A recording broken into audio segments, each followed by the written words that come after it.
Assalamualaikum warahmatullahi wabarakatuh. Kami dari kelompok 5 yang beranggotakan saya Nurmaliana Febrianti dan juga rekan saya Deva Putrisari. Pada video kali ini kami akan memaparkan materi tentang persamaan trigonometri dengan menerapkan teori belajar kognitivistik. Video ini dibuat untuk memenuhi tugas mata kuliah perkembangan peserta didik dan teori belajar dengan dosen pengampu Ibu Erni Septianawati, SPD MSc. Baik, kita langsung saja masuk pada pembahasan materi persamaan trigonometri. Oke, pertama kita harus tahu dulu apa itu persamaan trigonometri. Di sini persamaan trigonometri itu adalah persamaan yang di dalamnya melibatkan fungsi trigonometri dari suatu sudut tertentu, di mana sudut tersebut itu belum diketahui. Misalkan di sini contoh persamaannya adalah 2 sin X dikurangi 1 sama dengan 0. Nilai sudut X dalam persamaan tersebut itu belum diketahui. Nah, ukuran sudut X itu dapat dinyatakan dalam bentuk derajat atau radian, di mana 360 derajat sama dengan 2 pi radian, atau pi itu nilainya sama dengan 180 derajat. Untuk menyelesaikan persamaan trigonometri tersebut, kita perlu mengingat kembali materi yang sudah kita pelajari di kelas 10 kemarin. Nah, di kelas 10 kemarin kan kita sudah belajar tentang perbandingan trigonometri, di mana dari perbandingan trigonometri tersebut kita bisa tahu bahwa di kuadran 1 itu semua nilai fungsi trigonometrinya bernilai positif. Untuk yang kuadran 2 hanya sin dan kosek saja yang bernilai positif. Sedangkan untuk kuadran 3 hanya tangen dan kotangen saja yang bernilai positif. Dan terakhir untuk kuadran 4 itu yang bernilai positif hanya cos dan sekan.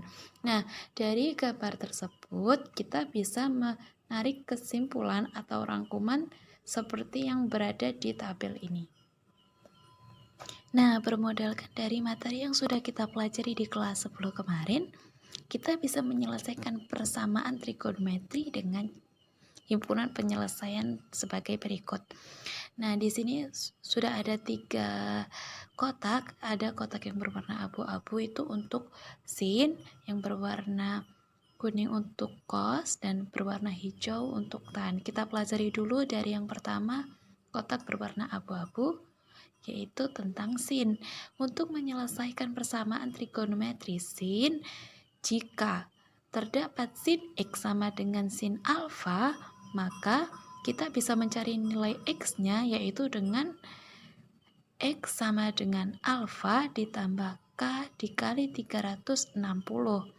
Atau karena tadi kita tahu bahwa di kuadran 2 nilai sin itu juga bernilai positif, maka kita juga menyelesaikan sin X sama dengan sin alfa dengan X sama dengan 180 dikurangi alfa ditambah K dikali 360 derajat. Nah, kemudian untuk nilai sin X sama dengan min sin X, maka kita bisa mencari nilai X-nya dengan rumus X sama dengan 180 ditambah alfa sama dengan K dikali 360. Ini sesuai dengan rumus di kuadran 3 ya, karena tadi kan di kelas 10 kemarin kita sudah tahu bahwa nilai sin di kuadran 3 itu adalah negatif. Maka ketika nilai sin X-nya sama dengan min sin alfa, kita memasukkan rumus kuadran 3 yaitu 180 plus alfa. Nah, kemudian di kuadran 4 kan kita juga tahu bahwa sin itu juga nilainya negatif. Maka rumus kuadran 4 itu kan 360 dikurangi alfa. Nah, jika nilai sin X sama dengan min sin X, maka kita juga bisa menyelesaikannya dengan rumus X sama dengan 360 dikurangi alfa sama ditambah K dikali 360, di mana nilai K-nya dapat berupa sembarang bilangan bulat, yaitu bisa kita ganti dengan 0, 1, 2, 3, dan seterusnya.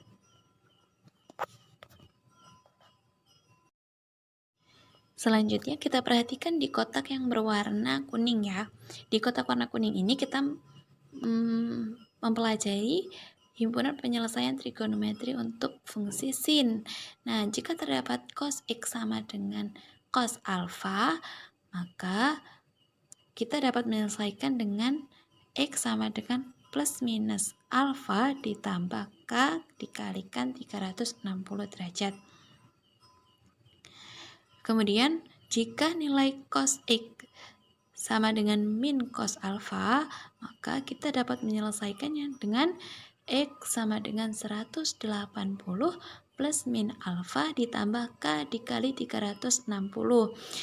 Kenapa di sini 180 plus min alfa? Karena kita tahu dari materi perbandingan trigonometri yang sudah kita pelajari di kelas 10 kemarin bahwa nilai cos pada kuadran 2 dan kuadran 3 itu adalah negatif, maka kita jika cos X-nya sama dengan min cos alfa, kita masukkan rumus kuadran 3 dan kuadran 2, makanya di awal itu 180 plus minus alfa.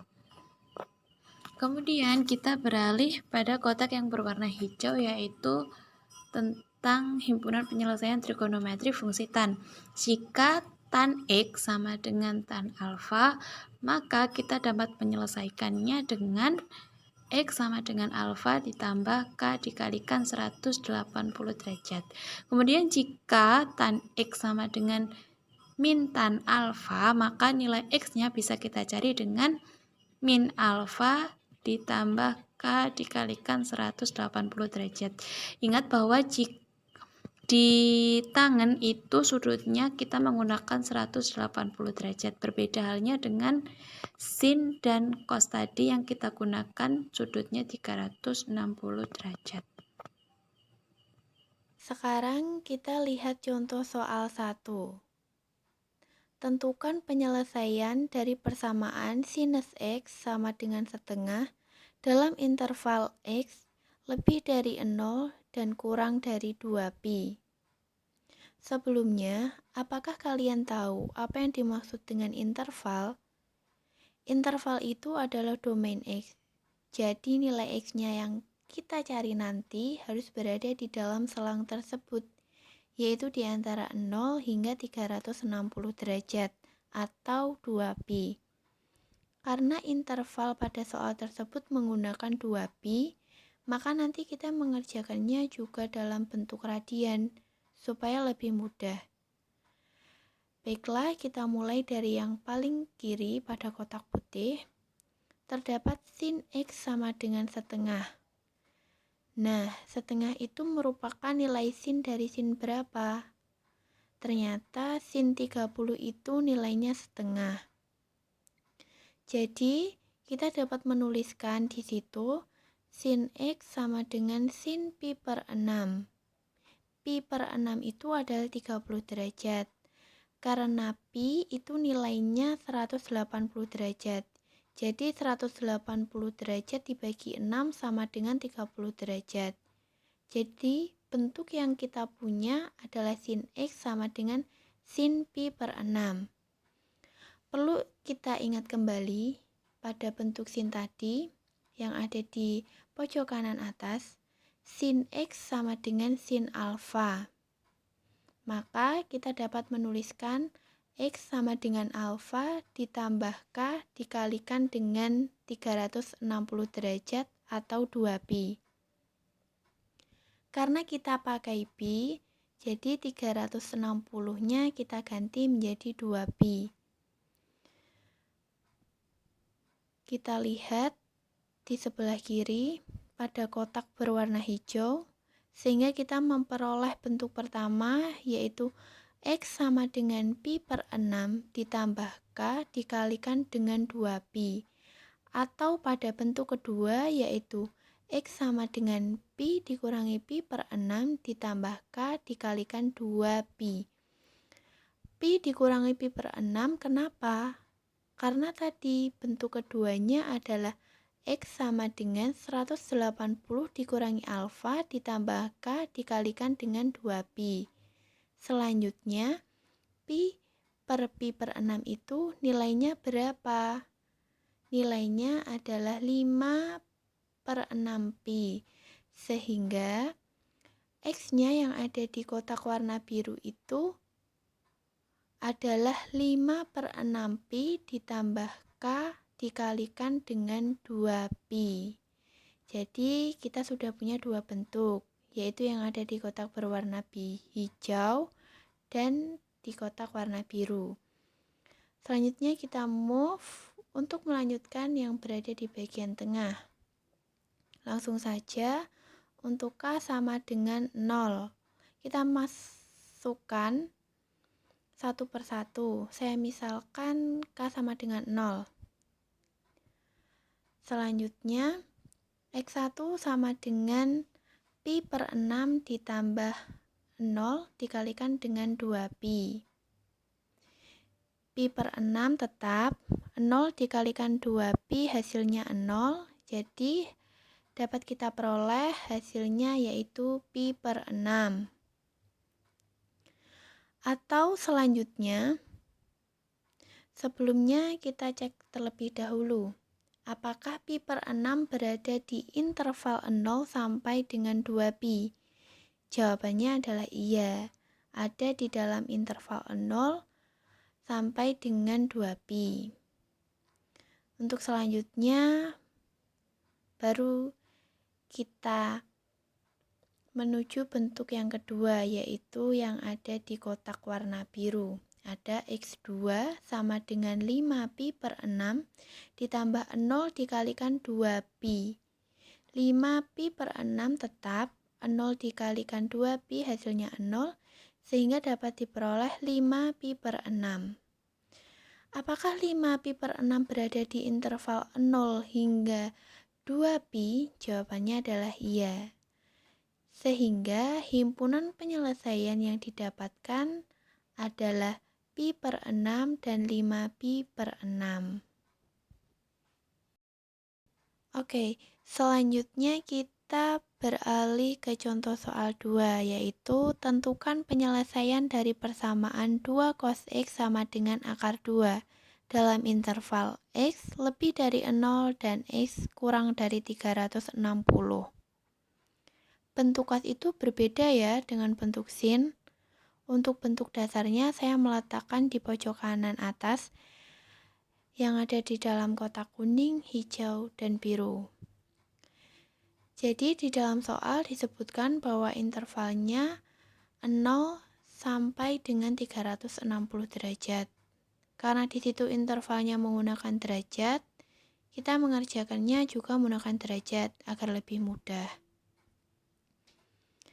Kita langsung saja ke sebelah kiri, yaitu 2 cos X sama dengan akar 2. Ini masih bisa disederhanakan menjadi cos X sama dengan akar 2 per 2. Nah, nilai cos berapakah yang nilainya akar 2 per 2? Nilainya ternyata ada di cos 45 derajat. Jadi cos X sama dengan cos 45 derajat.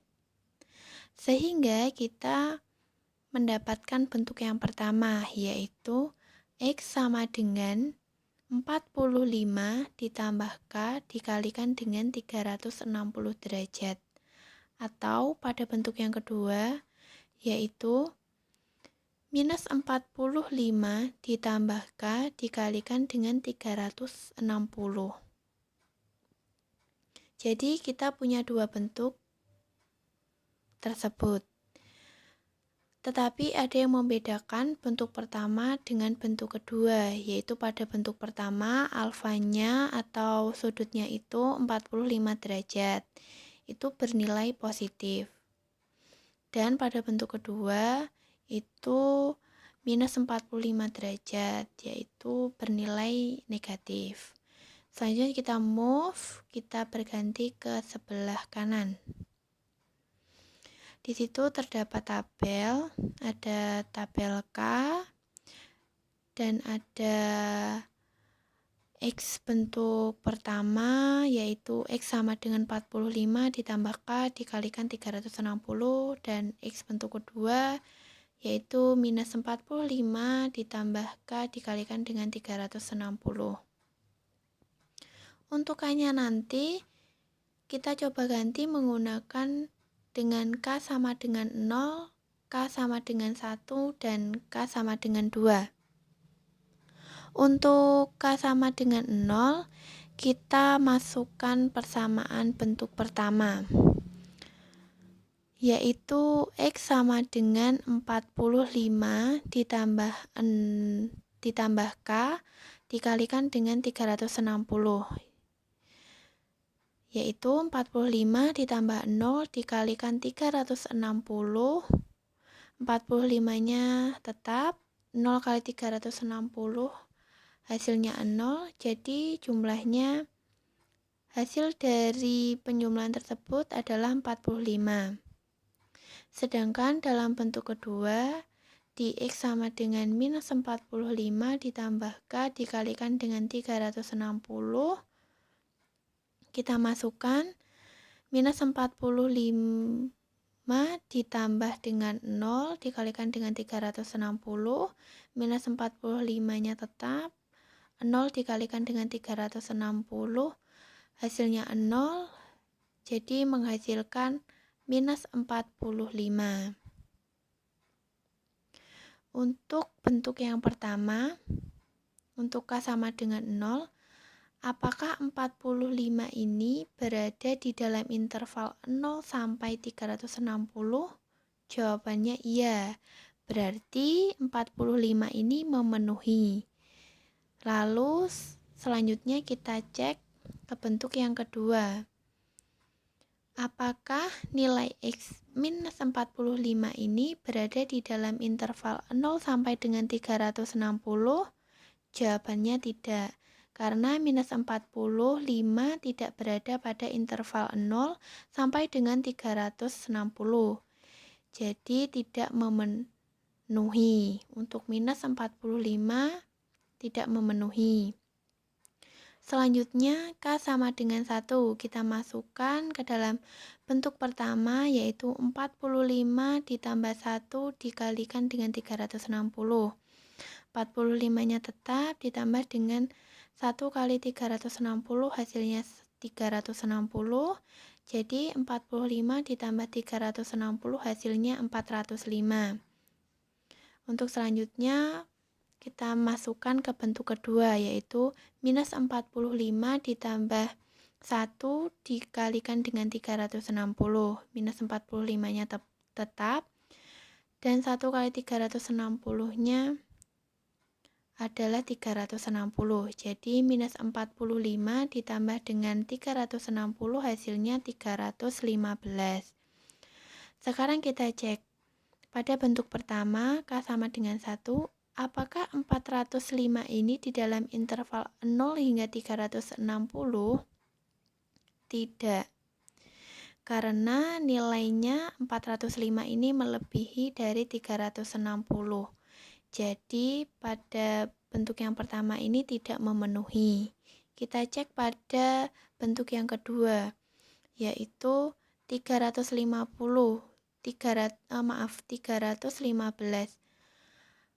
Apakah bentuk yang kedua ini, 315 ini berada di dalam interval 0 sampai dengan 360? Jawabannya adalah iya. 315 ini berada pada interval 0 sampai dengan 360. Artinya, dalam bentuk kedua ini, K sama dengan 1 memenuhi.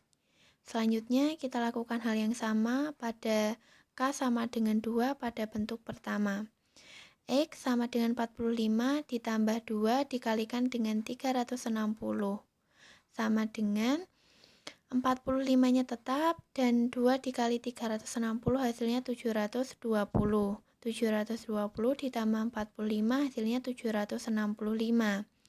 Kita lanjut ke bentuk yang kedua. Untuk K sama dengan 2, minus 45 ditambah 2 dikalikan dengan 360.